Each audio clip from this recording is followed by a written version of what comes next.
में आप सबका स्वागत है। दोस्तों, आज हम बात कर रहे हैं मेवाड़ के इतिहास में गोहिल वंश के बप्पा रावल या काल भोज के बारे में। कल हमने गोहिल वंश का संस्थापक पढ़ा था। गोहिल वंश की स्थापना की थी गोहिल ने। आज हम बात करेंगे बप्पा रावल के बारे में। बप्पा रावल या काल भोज, ये जो बप्पा रावल है ये किसी व्यक्ति विशेष का नाम न होकर उपाधि है काल भोज की। ठीक है, इसका शासन काल था 734 ईस्वी से 753 ईस्वी तक। बप्पा रावल या काल भोज का शासन काल था 734 से 753 ईस्वी में। तो बप्पा रावल को गोहिल वंश का वास्तविक संस्थापक माना जाता है। बप्पा रावल को गोहिल वंश का वास्तविक संस्थापक माना जाता है। ये गोहिल वंश का प्रथम प्रतापी शासक था, या प्रथम प्रतापी या फिर प्रथम ताकतवर शासक था। राजधानी, बप्पा रावल ने नागदा को राजधानी बनाया था और मेवाड़ के शासकों की प्रथम राजधानी नागदा थी। बप्पा रावल ने नागदा को राजधानी बनाया। मेवाड़ के शासकों की प्रथम राजधानी थी नागदा। बप्पा रावल ने सोने के सिक्के चलाए थे। बप्पा रावल ने अपने शासनकाल में सोने के सिक्के चलाए थे। मेवाड़ में सर्वप्रथम सोने के सिक्के चलाने वाला शासक कौन था? तो वो था बप्पा रावल। बप्पा रावल ने सोने के सिक्के चलाए। इन सिक्कों पर सूर्य का चित्र अंकित था, जो इस बात को प्रमाणित करता है कि मेवाड़ के शासक समय को सूर्यवंशी मानते थे। बप्पा रावल के बचपन की बात करते हैं। बप्पा रावल का बचपन हारित ऋषि के पास गाय चराते थे। अपने बचपन में हारित ऋषि के पास गाय चराते थे, तो इनकी सेवा से प्रसन्न होकर हारित ऋषि ने महादेव से मेवाड़ का राज्य मांग लिया था बप्पा रावल के लिए। उसी समय बप्पा रावल यहाँ चित्तौड़ में शासक था मानमोरी। ये है चित्तौड़ का शासक था मानमोरी।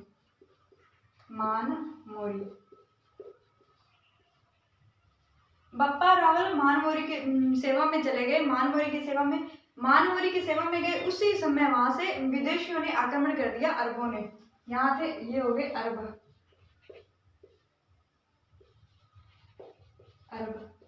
इन्होंने आक्रमण किया चित्तौड़ पर आक्रमण किया। चित्तौड़ के शासक मानमोरी ने यहाँ के जो सामंत थे, सामंतों से युद्ध में इनका अरबों का सामना करने के लिए कहा, लेकिन सामंतों ने मना कर दिया। सामंतों के मना करने पर मानमोरी और सामंतों के मध्य मतभेद हो गया।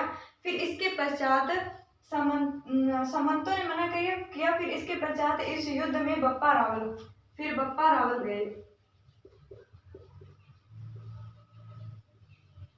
फिर बप्पा रावल ने अरबों से युद्ध किया। बप्पा रावल और अरब विदेशियों के मध्य युद्ध हो गया। बप्पा रावल की शूरवीरता के सामने विदेशी टिक न पाए और विदेशी सिंध प्रांत की तरफ भाग गए। बप्पा रावल ने विदेशियों के साथ शूरवीरता से सामना किया। जो विदेशी थे बप्पा रावल की शूरवीरता के सामने टिक नहीं पाए और सिंध प्रांत की तरफ आ गए। यहाँ सिंध प्रांत की तरफ गए तो बप्पा रावल इनका पीछा करते करते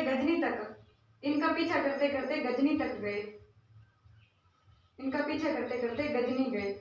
वहां गजनी जाके इन्होंने, गजनी का शासक था सलीम से युद्ध किया और सलीम को हराकर यहाँ अपने गजनी में अपने भांजे को शासन पर बिठा दिया। और गजनी के शासक सलीम की पुत्री के साथ विवाह करके वापस फिर बप्पा रावल चित्तौड़ आ जाते हैं। सलीम की पुत्री के साथ विवाह करके फिर अब चित्तौड़ आते हैं। जो चित्तौड़ के सामंत थे वो गए बप्पा रावल के पास आए। इन्होंने बप्पा रावल को उकसाया और उकसाने पर बप्पा रावल राजी हो गए मानमोरी पर आक्रमण करने के लिए। तो बप्पा रावल ने 734 ईस्वी में मानमोरी पर आक्रमण किया। चित्तौड़ दुर्ग पर आक्रमण किया, जिसमें मानमोरी को हराकर इन्होंने क्या किया? चित्तौड़ दुर्ग पर विजय प्राप्त कर ली। बप्पा रावल ने 734 ईस्वी में आक्रमण किया चित्तौड़ दुर्ग पर, मानमोरी को हराकर चित्तौड़ दुर्ग पर विजय प्राप्त कर ली। अब विजय प्राप्त करने के पश्चात इन्होंने क्या किया?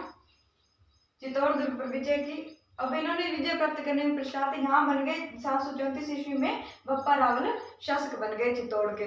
ठीक है, इसके बाद में इन्होंने चित्तौड़ में 2 मंदिरों का निर्माण करवाया। जब बप्पा रावल 734 ईस्वी में चित्तौड़ पर आक्रमण किया था, आक्रमण करने के पश्चात उन्होंने 3 उपाधियां धारण की। हिंदू सूरज राजगुरु और चकमे हिंदू सूरज राजगुरु की उपाधि धारण करने के पश्चात उन्होंने 734 ईस्वी में एकलिंगनाथ जी का मंदिर बनवाया था कैलाशपुरी में। एकलिंगनाथ जी का मंदिर, इनका निर्माण बप्पा रावल ने 734 ईस्वी में किया था। कैलाशपुरी में करवाया गया था, कैलाशपुरी उदयपुर में। एकलिंगनाथ जी का मंदिर कैलाशपुरी उदयपुर में करवाया गया था और इस मंदिर का पुनर्निर्माण करवाया था रायमल ने। इस मंदिर का रायमल ने पुनर्निर्माण करवाया था।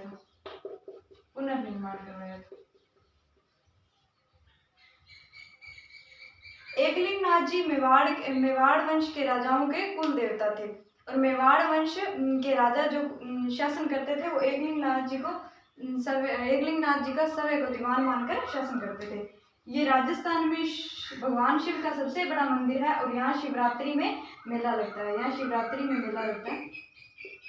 और इसी दिन मेवाड़ के जो शासक हैं वो वहाँ हीरों का नाग चढ़ाते थे। इस मंदिर में हीरों का नाग चढ़ाते थे शिवरात्रि के जब शिवरात्रि का मेला लगता था।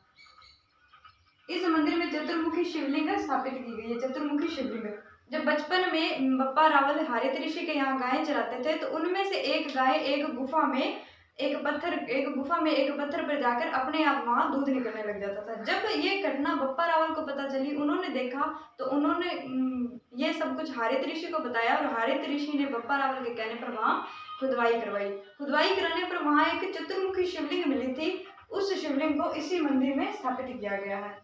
ये राजस्थान में शिव का सबसे बड़ा मंदिर है और शिवरात्रि में यहाँ मेला लगता है। ठीक है, इसके बाद में ये राजस्थान में शैव संप्रदाय पाशुपात या फिर लव कुलिश का सबसे बड़ा केंद्र है। ठीक है, और इसके बाद में बप्पा रावल ने एक और मंदिर का निर्माण करवाया था, सास बहू का मंदिर। उसके बारे में देख लेते हैं। दूसरा मंदिर बनवाया था मेवाड़ में सास बहू का मंदिर जो कि नागदा में स्थित है। नागदा कहाँ है? उदयपुर में है।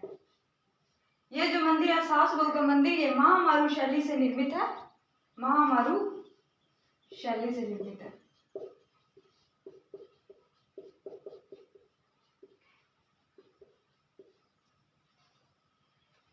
सास बहू के मंदिर में शेषनाग की प्रतिमा स्थापित की गई है। शेषनाग की प्रतिमा। और ये मंदिर सास बहू का मंदिर विष्णु को समर्पित है। भगवान विष्णु को समर्पित है सास बहू का मंदिर। इस मंदिर की दीवारों, छज्जों और छतों पे महाभारत और रामायण के चित्र अंकित है।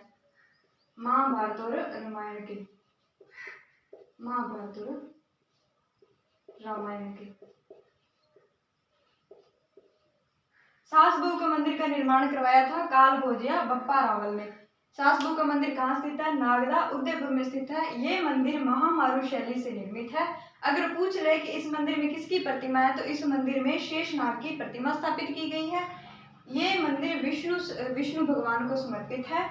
इस मंदिर की दीवारें, छतें और छज्जों पर महाभारत और रामायण के चित्र अंकित हैं। इसमें दो मंदिर हैं। ऊपर वाला मंदिर है जो बड़ा है और बीच में एक है छोटा मंदिर, बड़ा छोटा मंदिर। ये जो बड़ा मंदिर है ये सास का मंदिर है और ये जो छोटा मंदिर है ये बहू का मंदिर है। हम आगे बात करते हैं। अब बात करते हैं खुरासान का युद्ध। तो दोस्तों बप्पा रावल के शासनकाल का अंतिम युद्ध था खुरासान का युद्ध। ऐसा माना जाता है कि बप्पा रावल ने 50 वर्ष की आयु में खुरासान का युद्ध लड़ा था। अगर आपसे पूछ ले कि बप्पा रावल के शासनकाल में बप्पा रावल ने अंतिम युद्ध कौन सा लड़ा था तो वो था खुरासान का युद्ध। इस युद्ध में बप्पा रावल की मृत्यु हो गई थी। बप्पा रावल की मृत्यु नागदा में हुई थी।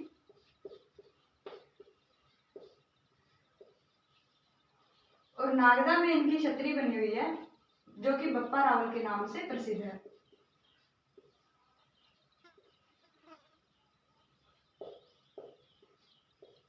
दोस्तों अगर आपसे पूछा जाए कि बप्पा रावल ने अपने शासनकाल में अंतिम युद्ध कौन सा लड़ा था तो खुरासान का युद्ध था। और इस युद्ध में बप्पा रावल की मृत्यु हो गई थी और इनकी मृत्यु नागदा में हुई थी और नागदा में बप्पा रावल की छतरी बनी हुई है। अगर पूछ लें कि बप्पा रावल की छतरी कहाँ बनी हुई है तो नागदा उदयपुर में बनी हुई है।